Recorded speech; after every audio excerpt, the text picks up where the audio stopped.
രാജ്യം ഒരു പൊതു തെരഞ്ഞെടുപ്പിനെ അഭിമുഖീകരിക്കുകയാണ്.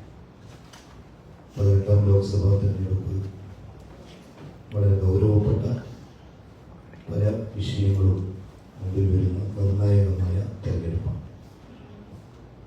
ഇന്ത്യൻ ജനാധിപത്യത്തെ നിലനിർത്താനും കഴിഞ്ഞ 10 വർഷമായി ഇന്ത്യ രാജ്യത്ത് BJPയുടെ നേതൃത്വത്തിൽ ഏറെ പ്രതിസന്ധി നടന്നതായിരുന്നു. ഇന്ത്യയുടെ ഭരണഘടനാ സ്ഥാപനങ്ങൾ ഉൾപ്പെടെയെല്ലാം RSSന്റെയും സംഘപരിവാറിന്റെയും കൈകളിലെത്തി.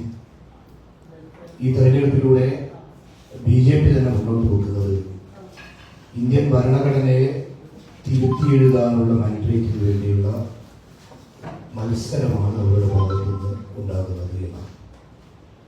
സവർണ വംശീയ ഹിന്ദുത്വ രാഷ്ട്രം സ്ഥാപിച്ചെടുക്കുന്നതിന് വേണ്ടിയുള്ള ശ്രമങ്ങളുമായി അവർ മുന്നോട്ട് പോയിക്കൊണ്ടിരിക്കുകയാണ്. ഈ വംശീയ അജണ്ടകളുടെ ഭാഗമായിട്ട് ഈ രാജ്യത്തിലെ മുസ്ലിം പിന്നോക്കത്തിലെ വിഭാഗങ്ങൾ, ക്രൈസ്തവ കമ്മ്യൂണിറ്റികളൊക്കെ വലിയ പ്രതിസന്ധികൾ അനുഭവിച്ചുകൊണ്ടിരിക്കുകയാണ്. അതിനുവേണ്ടി നിയമനിർമ്മാണം, അവരെ ഇല്ലായ്മ ചെയ്യുന്നതിന് വേണ്ടി നിയമനിർമ്മാണങ്ങൾ നടക്കുന്നു. ഭരണഘടന നൽകിയ തുല്യാവകാശങ്ങൾ ചോദ്യം ചെയ്യപ്പെടുന്നു. പല രീതിയിലുള്ള പ്രതിസന്ധികളും രാജ്യത്ത് നടന്നുകൊണ്ടിരിക്കുന്നു. ഗുജറാത്തിലെ വംശീയ ഉന്മൂലനത്തിന് സമാനമായ സ്വഭാവത്തിൽ ക്രൈസ്തവ ഉന്മൂലനം മണിപ്പൂരിൽ നടന്നത് നമ്മൾ ഓർമ്മയുണ്ട്.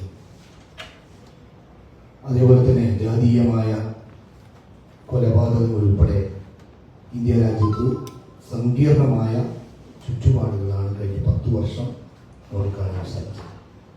തൊഴിലില്ലായ്മ അതിൻ്റെ എല്ലാ അർത്ഥത്തിലും എല്ലാ പരിധിയും ലഭിച്ച് വർദ്ധിച്ചുകൊണ്ടിരിക്കുന്നു. സ്ത്രീ സുരക്ഷ തകർമാറായിരിക്കുന്നു. സാമ്പത്തികമായ അസമത്വം വർദ്ധിച്ചുകൊണ്ടിരിക്കുന്നു. മാധ്യമ സ്വാതന്ത്ര്യം ഉൾപ്പെടെ എല്ലാം ഈ മോഡി ഭരണകാലത്ത് ചോദ്യം ചെയ്യപ്പെട്ടുകൊണ്ടിരിക്കുക.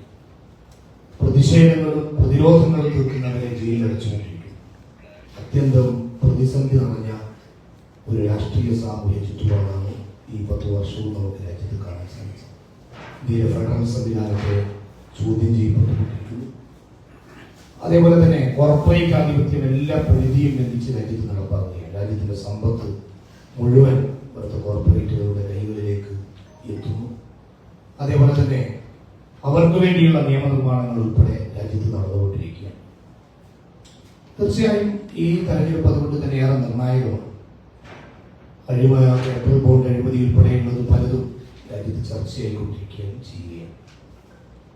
ഈ ഘട്ടത്തിൽ ഇന്ത്യ രാജ്യത്ത് ഈ തെരഞ്ഞെടുപ്പിലൂടെ സംഘപരിവാറിനെ താഴെ ഇറക്കുക എന്ന, അധികാരത്തിൽ നിന്ന് RSSന്റെ ഭരണം അവസാനിപ്പിക്കുക എന്ന നിലപാട് രാജ്യത്തുടനീളം സ്വീകരിച്ചുകൊണ്ട് രാജ്യത്തുടനീളമുള്ള ജനാധിപത്യ വിശ്വാസികൾ രംഗത്ത് വരുന്ന ഒരു ഘട്ടം കൂടിയാണ്. 2014 അധികാരത്തിലേറിയ മോഡിയുടെ ഗവൺമെന്റ് വീണ്ടും 2019 അധികാരത്തിലെത്തുന്ന ഘട്ടത്തിൽ, ആ തെരഞ്ഞെടുപ്പിന്റെ ഘട്ടത്തിൽ പ്രതിപക്ഷ ഐക്യത്തെക്കുറിച്ച് ഒരുപാട് ചർച്ചകൾ നടത്തിയിരുന്നു. വെൽഫെയർ പാർട്ടി ഉൾപ്പെടെ അതിനു വേണ്ടിയുള്ള ശ്രമങ്ങൾ നടത്തിയിരുന്നു. പക്ഷെ നിർഭാഗ്യവശാൽ ആ ഘട്ടത്തിൽ അത്തരം ഒരു ഐക്യം രൂപപ്പെട്ടില്ല. നമുക്കെല്ലാം അറിയാവുന്നതുപോലെ 30% വോട്ടുള്ള BJPയാണ് വീണ്ടും അധികാരത്തിലെത്തിയത്. ഈ തെരഞ്ഞെടുപ്പിലേക്ക് എത്തുമ്പോൾ, 2024 എത്തുമ്പോൾ രൂപപ്പെട്ട പ്രതിപക്ഷ ഐക്യം എന്നത് ഇന്ത്യ രാജ്യത്തിന് ഏറെ പ്രതീക്ഷ നൽകുന്ന ഒരു ഐക്യ മുന്നേറ്റം. വെൽഫെയർ പാർട്ടി കഴിഞ്ഞ 5 വർഷമായി ഇത്തരം നീക്കങ്ങളുമായി മുന്നോട്ട് പോവുകയാണ്. കേരളത്തിലെ, ഇന്ത്യ രാജ്യത്തിലെ പ്രതിപക്ഷ പാർട്ടികൾ, അതുപോലെ തന്നെ പ്രാദേശിക പാർട്ടികളൊക്കെയായി നമ്മൾ നിരവധി ചർച്ചകൾ വെൽഫെയർ പാർട്ടികളുടെ ദേശീയ നേതൃത്വം നടത്തിയിരുന്നു. എല്ലാറ്റിനും ഒടുവിൽ ഇന്ത്യ അലയൻസ് എന്ന ഒരു മുന്നേറ്റം രാജ്യത്ത് രൂപപ്പെട്ടു എന്നത് ഈ തെരഞ്ഞെടുപ്പിനെ പ്രതീക്ഷയോടുകൂടെ ഇന്ത്യൻ ജനതയുടെ മുമ്പിൽ എത്തിയ വളരെ സുപ്രധാനമായ ഒരു കാര്യമാണ്. അതുകൊണ്ട് തന്നെ വലിയ പ്രതീക്ഷയോടെയാണ് വെൽഫെയർ പാർട്ടി ഉൾപ്പെടെ ഇന്ത്യയിലെ ജനാധിപത്യ പ്രസ്ഥാനങ്ങളും ഇന്ത്യൻ ജനതയും ഈ തെരഞ്ഞെടുപ്പിനെ കാണുന്നത്. പ്രത്യേക അട്ടിമറികൾ സംഭവിച്ചിട്ടില്ലെങ്കിൽ 2014 2019 ഭരണകൂടം തന്നെ ആസൂത്രണം ചെയ്ത തെരഞ്ഞെടുപ്പ് അവസാന ഘട്ടത്തിൽ, ആ ഘട്ടത്തിലൊക്കെ ഉണ്ടായിരുന്ന പ്രതിസന്ധികൾ നമുക്കറിയാം. അത്തരം പ്രതിസന്ധികൾ ഉണ്ടായിട്ടില്ലെങ്കിൽ ഞങ്ങൾ ഉറച്ചു വിശ്വസിക്കുന്നു ഈ തെരഞ്ഞെടുപ്പ് BJPയുടെ വാട്ടർലൂവായിരിക്കും. അവർ പരാജയപ്പെടും. ജനാധിപത്യവും മതനിരപേക്ഷ ശക്തികളും രാജ്യത്ത് അധികാരത്തിൽ വരും. ഇന്ത്യ അലയൻസ് അധികാരത്തിലെത്തും എന്ന് തന്നെയാണ് നമ്മൾ പ്രതീക്ഷിക്കുന്നത്.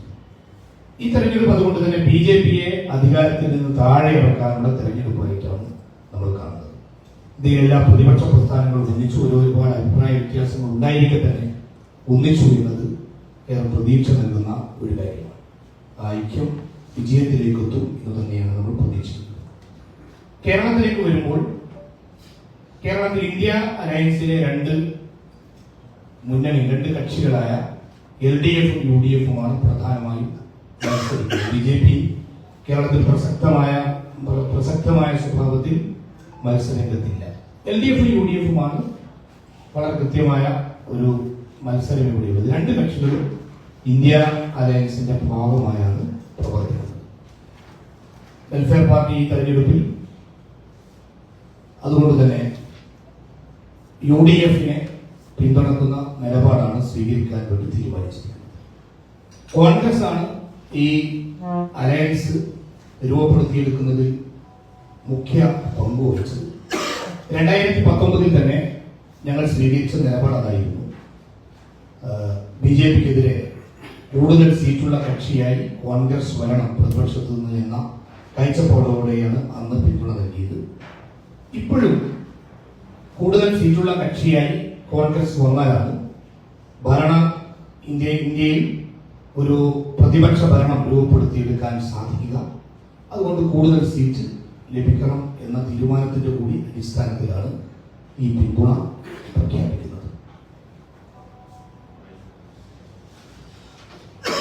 കോൺഗ്രസോട് സംസാരിച്ചത് അവരുടെ കൂടി താല്പര്യത്തോടാണ് പിന്തുണ കൊടുക്കുന്നത്. ഈ പിന്തുണയുടെ അടിസ്ഥാനം ഞങ്ങൾ വിശദീകരിച്ചു. ഇന്ത്യ രാജ്യത്ത് വളരെ നിർണായകമായ ഒരു തെരഞ്ഞെടുപ്പിന്റെ ഘട്ടത്തിൽ ഇന്ത്യയിലെ സംഘപരിവാർ ശക്തികളെ അധികാരത്തിൽ നിന്ന് താഴെ ഇറക്കാനുള്ള ഒരു വിശാലമായ രാഷ്ട്രീയ മുന്നേറ്റത്തിന്റെ ഭാഗമായി അതിനെ പിന്തുണക്കുക എന്ന നിലപാടിന്റെ ഭാഗമായിട്ടാണ് UDF-ന് പിന്തുണ നൽകുന്നത്, കോൺഗ്രസിന് പിന്തുണ കൊടുക്കുന്നത്. അതേസമയം രാഷ്ട്രീയ പാർട്ടി എന്ന നിലയ്ക്ക് വ്യത്യസ്ത പാർട്ടികളുമായി ചർച്ചകൾ നടക്കും, ആലോചനകളൊക്കെ നടന്നിട്ടുണ്ടാവും. അതേപോലെ തന്നെ ഈ ഒരു പ്രതിസന്ധി ഘട്ടത്തിൽ പ്രത്യേകിച്ച് BJPയുടെ നേതൃത്വത്തിലുള്ള ഒരു ഭരണകൂടം എല്ലാ സംവിധാനങ്ങളെയും കൈക്കലാക്കുകയും ഇന്ത്യ എന്ന അസ്തിത്വത്തെ തന്നെ ചോദ്യം ചെയ്യാൻ വേണ്ടി ശ്രമിച്ചുകൊണ്ടിരിക്കുകയും ചെയ്യുന്ന ഘട്ടത്തിൽ എല്ലാ പാർട്ടികളും ചർച്ചകളും ആലോചനകളും ഒക്കെ നടത്തി തന്നെയാണ് ഇത്തരം കാഴ്ചപ്പാടുകൾ രൂപപ്പെടുക. അതുകൊണ്ട് ഇത് രാഷ്ട്രീയമായ തീരുമാനമാണ്. ഇന്ത്യ അലയൻസ് അധികാരത്തിൽ വരണം, അതിന് നേതൃത്വം കൊടുക്കുന്ന കോൺഗ്രസിന് കൂടുതൽ സീറ്റുകൾ ലഭിക്കണമെന്ന അടിസ്ഥാനത്തിൽ വെൽഫെയർ പാർട്ടി എടുത്ത രാഷ്ട്രീയ തീരുമാനം. ചോദിക്കാൻ കാരണം ഇതുപോലെ SDPI കോൺഗ്രസിനെ BJP-യെ പിന്തുണ പ്രഖ്യാപിച്ചു. പിന്നീട് നിഷ്കരണം അവർ വേണമെന്ന് പറയുകയും ചെയ്തു കോൺഗ്രസ്. അപ്പൊ അതുകൊണ്ടാണ് നിങ്ങൾ അവരോട് സംസാരിച്ചിട്ടാണോ ഈ പിന്തുണ കൊടുക്കുകയും സ്വീകരിക്കുന്ന ഉറപ്പുണ്ടോ കോൺഗ്രസ്? അല്ല, നമ്മളൊരു നിർണായകമായ രാഷ്ട്രീയ തീരുമാനം എടുത്തത് കോൺഗ്രസ് പിന്തുണ സ്വീകരിക്കുമെന്ന് തോന്നുന്നുണ്ടോ?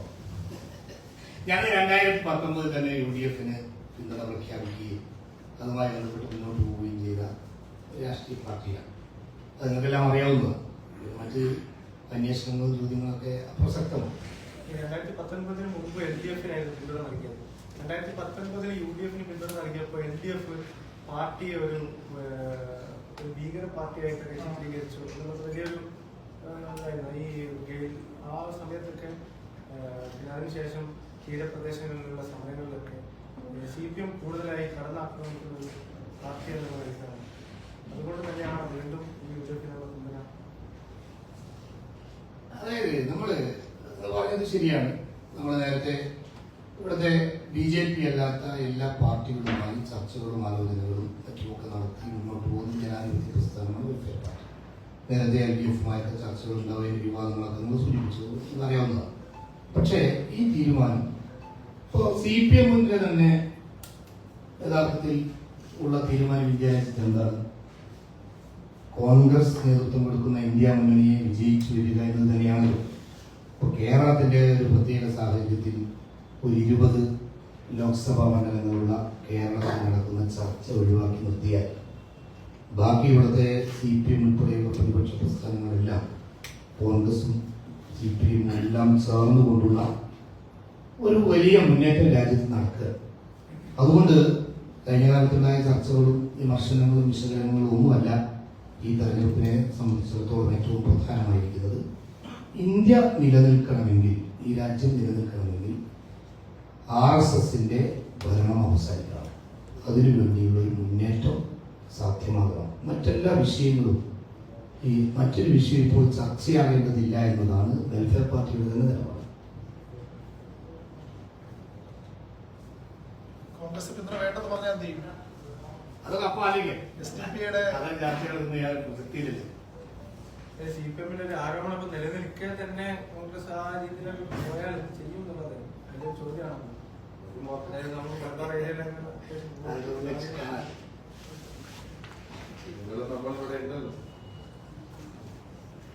ഈ ത്രികോണ മത്സരം, രണ്ട് സ്ഥലത്ത് ശക്തമായ ത്രികോണ മത്സരം തിരുവനന്തപുരത്തും തൃശ്ശൂരിലും നടക്കുന്നുണ്ട്. ഇപ്പം കോൺഗ്രസിനെ അല്ലെങ്കിൽ ഇന്ത്യ മുന്നണിയെ അധികാരത്തിൽ കയറ്റുക എന്നതിനപ്പുറം കേരളത്തിന്റെ രാഷ്ട്രീയ അവസ്ഥ നോക്കുമ്പോൾ BJP ഒരിടത്ത് പോലും ജയിക്കാതിരിക്കുക എന്നത് സ്വാഭാവികമായി നിങ്ങളുടെ ഒരു രാഷ്ട്രീയ ലക്ഷ്യമായിരിക്കും. അപ്പം ഈ രണ്ട് സ്ഥലത്തും നിങ്ങൾ നോക്കുമ്പം അവിടെ UDF-നാണോ കൂടുതൽ സാധ്യതയുള്ളത്?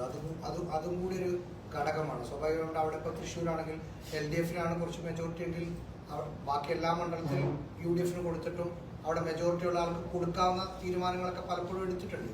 അപ്പം അവിടെയും UDF-നാണ് ഒരു സാധ്യത കൂടുതലെന്നാണോ നിങ്ങൾ മനസ്സിലാക്കുന്നത്? അതില് ഞങ്ങളുടെ ഒരു വിലയിരുത്തൽ കേരളത്തിൽ BJPക്ക് തെരഞ്ഞെടുപ്പിൽ യാതൊരു സാധ്യതയുമില്ല. നിങ്ങൾ പറഞ്ഞ രണ്ട് മണ്ഡലങ്ങളിൽ പോലും BJPക്ക് യാതൊരു സാധ്യതയില്ല. തീർച്ചയായും കേരളത്തിലെ ഒരു ജനാധിപത്യ സമൂഹം, മതനിരപേക്ഷ സമൂഹം, വോട്ടർമാർ ആ നിലപാടിൽ നിന്നുകൊണ്ട് തന്നെയായിരിക്കും തെരഞ്ഞെടുപ്പ് ഡിസിഷൻ എടുക്കുക എന്നാണ് നമ്മൾ മനസ്സിലാക്കുന്നത്. പക്ഷേ ഏറ്റവും കൂടുതൽ പ്രധാനമന്ത്രി പര്യടനത്തിന് വന്ന അല്ലെങ്കിൽ പ്രചരണത്തിന് വന്ന രണ്ട് മണ്ഡലങ്ങളും രണ്ട് മേഖലയുമാണ് തിരുവനന്തപുരവും തൃശ്ശൂരും ഒക്കെയായി ബന്ധപ്പെട്ട സ്ഥലം. നമ്മൾ ഉറച്ചു വിശ്വസിക്കുന്ന എത്ര തന്നെ പ്രചരണം നടത്തിയാലും കേരളത്തിൻ്റെ മതേതര മനസ്സ് BJPക്കെതിരെ പ്രതിരോധം തീർക്കും. അതുകൊണ്ട് ഈ രണ്ട് മണ്ഡലങ്ങളിലും യാതൊരു സാധ്യതയും ഇല്ല. അത്തരം എല്ലാ സാധ്യതകളെയും അടക്കുന്ന സ്വഭാവത്തിൽ കക്ഷി രാഷ്ട്രീയത്തിന് പോലും അതീതമായ നിലപാടിലേക്ക് ഈ മണ്ഡലങ്ങളിലെ വോട്ടർമാർ എത്തും എന്ന് തന്നെയാണ് ഞങ്ങൾ പ്രതീക്ഷിക്കുന്നത്. അതുകൊണ്ട് BJPക്ക് ജയസാധ്യതയില്ല എന്ന് തന്നെയാണ് ഞങ്ങളുടെ ഒരു വിലയിരുത്തൽ. രമേശ് ചെന്നിത്തല വെൽഫെയർ പാർട്ടിയോട് പിന്തുണ ചോദിച്ചിട്ടില്ലെന്ന് രമേശ് ചെന്നിത്തല പ്രഖ്യാപിച്ചു. ഒരു ചർച്ചയും നിങ്ങളോട് നടത്തിയിട്ടില്ല എന്ന് പറഞ്ഞു. അതായത് നിങ്ങൾ പ്രഖ്യാപിച്ചു ഉടനെ തന്നെ അത് നിഷേധിക്കുന്ന ഒരു നിലപാടാണ്. SDP കുറച്ച് ലേറ്റ് ആയിട്ടാണ് കിട്ടിയത്, പെട്ടെന്ന് കിട്ടി. അല്ലാതെ അത്തരം ചർച്ചകൾ അത് ഞങ്ങളെ സംബന്ധിച്ച് ഇവിടെ പ്രസിഡന്റ് പറഞ്ഞു കഴിഞ്ഞു. ഇത് ഏതെങ്കിലും ഒരു ചർച്ചയെ ബേസ് ചെയ്തുകൊണ്ടുള്ള ഒരു തീരുമാനമല്ല. ഞങ്ങളുടെ രാഷ്ട്രീയ നിലപാടിൽ നിന്നുകൊണ്ട് ഞങ്ങൾ എത്തിച്ചേർന്ന ഒരു തീരുമാനമാണ്. ആ തീരുമാനത്തെ ഏതെങ്കിലും ഒരു ചർച്ച ഡിഫൈൻ ചെയ്തില്ല. പക്ഷേ അതേസമയം കക്ഷി രാഷ്ട്രീയത്തിൽ ഇടപെടുന്ന ഒരു പാർട്ടി എന്ന നിലയിൽ എല്ലാ പാർട്ടികളുമായി ഞങ്ങൾ ചർച്ച നടത്തിയിരുന്നു. ചർച്ച നടത്തുന്നത് വളരെ നേരത്തെ നടക്കുന്നതാണ്, ഇനിയും തുടരുന്ന ഒരു പ്രോസസ്സാണ്. അപ്പൊ അതിലേതെങ്കിലും ഒരു നേതാവ് അങ്ങനെ പറഞ്ഞു, അത് ഏത് അന്തരീക്ഷത്തിലാണ് പറഞ്ഞത്, എന്താ പറഞ്ഞത്, ഇതൊന്നും ഇപ്പോൾ ഞങ്ങളുടെ മുമ്പിലില്ല. നിങ്ങൾ പ്രതികരിക്കുമ്പോൾ പറയുന്ന കാര്യങ്ങൾ മാത്രം. അതുകൊണ്ട് ഞങ്ങളുടെ തീരുമാനത്തിൽ ബാധിക്കുന്ന ഒരു ഘടകവുമല്ല. ഞങ്ങളുടെ തീരുമാനം വേറെ പശ്ചാത്തലത്തിൽ ഇരുന്നതാണ്. മറ്റുള്ളതൊക്കെ വിശദാംശങ്ങളൊക്കെ പരിശോധിച്ചിട്ട് എന്തെങ്കിലും പ്രത്യേകിച്ച് അതിൽ പ്രതികരിക്കേണ്ടതുണ്ടെങ്കിൽ ആ സമയത്ത് ഞങ്ങൾ എല്ലാവരുമായി ചർച്ച നടത്തി. പ്രതിപക്ഷവുമായിട്ടും കോൺഗ്രസുമായിട്ടും ഒക്കെ പലപ്പോഴായി പല ഘട്ടങ്ങളിൽ ഞങ്ങൾ ചർച്ച നടത്തി. അതല്ലേ ഈ ഇലക്ഷനിലെ കോൺഗ്രസിന് പിന്തുണ കൊടുക്കുമെന്ന് അവരുടെ നേതാക്കൾ അറിയിച്ചിരുന്നു. അവരെ സ്വീകരിക്കാതെ പറഞ്ഞത് അതിന്റെ കാര്യം നമുക്കില്ല, അതിന്റെ ആവശ്യമില്ല. നമ്മൾ ആ മുന്നണിയുടെ ഭാഗമല്ല, ഏതെങ്കിലും ഒരു മുന്നണിയുടെ ഭാഗമല്ല. അതുകൊണ്ട് ഞങ്ങൾക്ക് ഞങ്ങളുടേതായ തീരുമാനം എടുക്കാനും അത് കേരളത്തെ അറിയിക്കാനുമുള്ള ഒരു ഫ്രീഡം ഉണ്ട്. അതിൽ നിന്നാണ് ഞങ്ങൾ പ്രതികരിക്കുന്നത്. മറ്റുള്ളത് അതിനോടുള്ള റെസ്പോൺസ് ഉണ്ടെന്നുള്ളത് പിന്നീട് പരിശോധിച്ചിട്ട് നമുക്ക് ആകാവുന്നത്. വേണ്ടെന്ന് പറഞ്ഞാലും നമുക്ക് ആ സന്ദർഭത്തിൽ വേണ്ടത് പറഞ്ഞു. ചെന്നിത്തല അല്ല അങ്ങനെ സമിതിയുടെ ചെയർമാനും ചെറിയ ആളല്ല ചെന്നിത്തല. അതെന്തായാലും നമുക്ക് നോക്കാം, പരിശോധിക്കാം.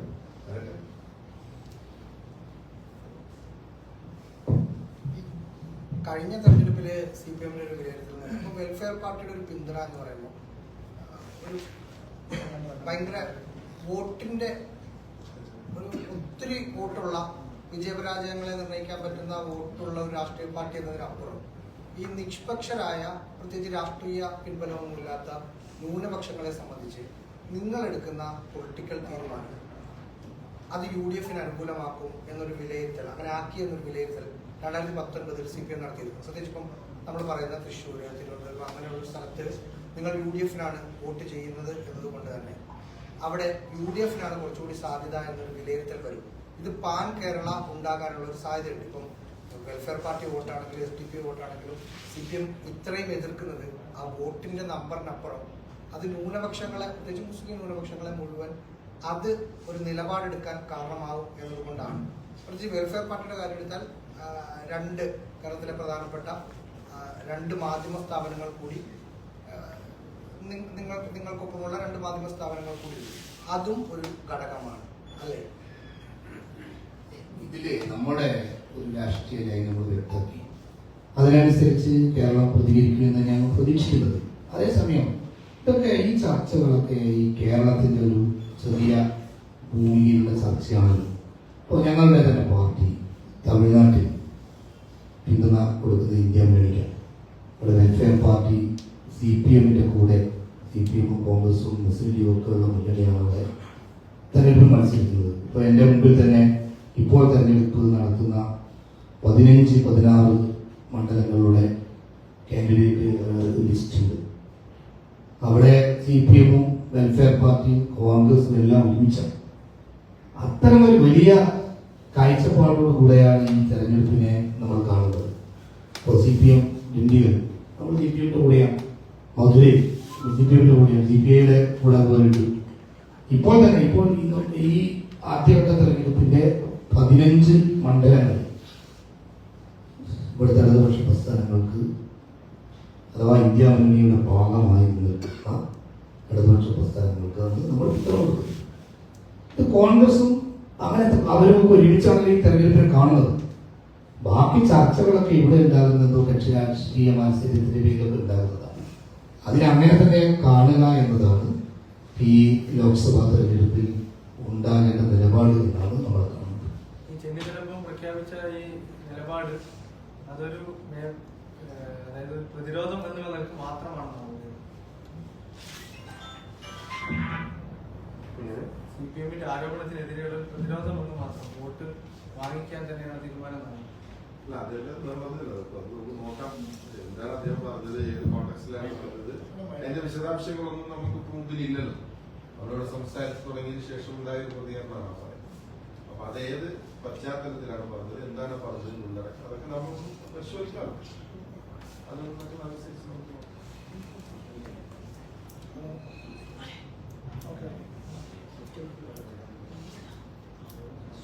സംഘപരിവാറിന്റെ പരാജയം ഉറപ്പുവരുത്തുക എന്നത് പാർട്ടിയുടെ ഒരു അടിസ്ഥാന നയമാണ്.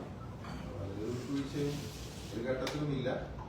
കേരളത്തിലെ 2 മുന്നണികളും അക്കാര്യത്തിൽ ശക്തമായ നിലപാട് സ്വീകരിക്കുന്നവരാണെന്നാണ് ഞങ്ങളുടെ വിലയിരുത്തൽ.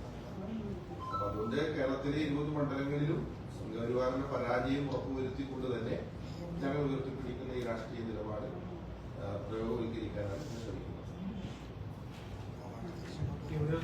സ്ഥാനാർത്ഥികൾക്ക് വേണ്ടി പ്രചാരണത്തിന് ഇത് തന്നെ നിങ്ങളെയൊക്കെ വിളിച്ച് കേരളത്തിലെ ഏറ്റവും വലിയ പ്രചരണ മേഖല ഈ ചാനലുകളും മറ്റൊക്കെയാണ്. നമ്മൾ പരസ്യമായി തന്നെയുള്ള ഒരു പ്രഖ്യാപനമാണ് ഇവിടെ നടത്തിയിരിക്കുന്നത്. ഞങ്ങൾ LDFന്റെ UDFന്റെ ഘടകകക്ഷിയെ പ്രവർത്തിക്കുന്ന ഒരു പാർട്ടിയല്ല. അതേസമയം ഞങ്ങൾ സ്വന്തമായി ഞങ്ങളുടെ രാഷ്ട്രീയ നിലപാട് വിജയിപ്പിച്ചെടുക്കുന്നതിന് വേണ്ടിയുള്ള ശക്തമായ പ്രവർത്തനങ്ങളുമായി മുന്നോട്ട് പോകും. അത്തരം പ്രവർത്തനങ്ങൾ ആരംഭിച്ചു കഴിഞ്ഞു. കുടുംബയോഗങ്ങളും മറ്റുമൊക്കെ ശക്തമായി നടന്നുകൊണ്ടിരിക്കുന്നത്. കൂടുതൽ ശക്തമായി നമ്മുടെ ഈ രാഷ്ട്രീയ നിലപാട് വിജയിപ്പിക്കുന്നതിന് വേണ്ടിയുള്ള പ്രവർത്തനങ്ങൾ പാർട്ടി വരുന്ന ദിവസങ്ങളിൽ നടത്തും. അതായത് 2019 തെരഞ്ഞെടുപ്പ് പ്രചാരണ രംഗത്ത് ഉണ്ടായിരുന്നത് പോലെ വെൽഫെയർ പാർട്ടി ഇത്തവണ ഉണ്ടാകും UDFന് വേണ്ടി. അതേ പറഞ്ഞു. നമ്മളെ 2019 UDFുമായി ചേർന്ന് തെരഞ്ഞെടുപ്പിൽ അല്ലെങ്കിൽ UDFന് പിന്തുണ കൊടുത്ത് പ്രവർത്തിച്ചിരുന്നു. ഈ തെരഞ്ഞെടുപ്പിലും ഞങ്ങളുടെ പാർട്ടി സാധ്യതകളൊക്കെ പ്രയോജനപ്പെടുത്തി ശക്തമായി തന്നെ പ്രവർത്തന രംഗത്തുണ്ടാകും. നമ്മളെടുത്ത തീരുമാനം വിജയകരമാക്കുവാനുള്ള വാക്ക് സജീവമായി നടക്കും. പറഞ്ഞു കഴിഞ്ഞു. അപ്പോൾ സന്തോഷം. അപ്പോൾ